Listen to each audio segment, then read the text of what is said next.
Watan we halk diýen beýik hem de gudratly sözler ýaşlarymyzyň dilleriniň senasy baş çygar bolmalydyr. Türkmen ýigitleriniň we gyýylarynyň süňgünine belent ahlak, enata,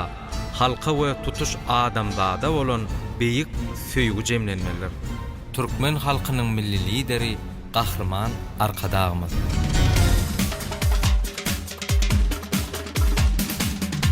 Legal parsan hem oğuz hani yol yürülgü matım uli parağı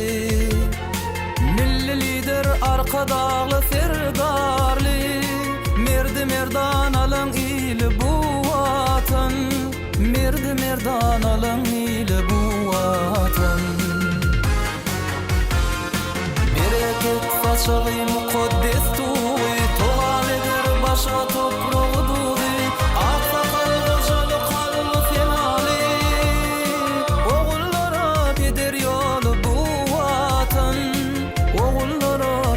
yolu bu vatan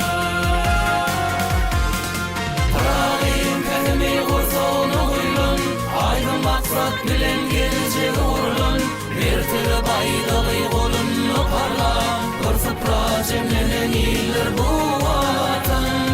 Parağın fehmi gursonu guylun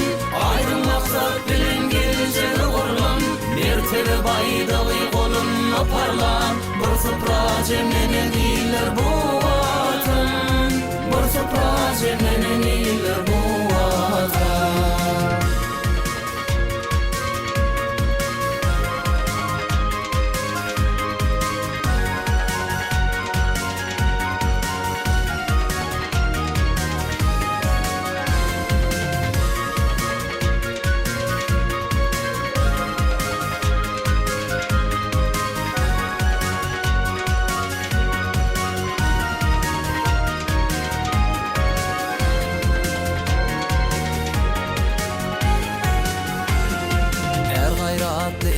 Adam basışı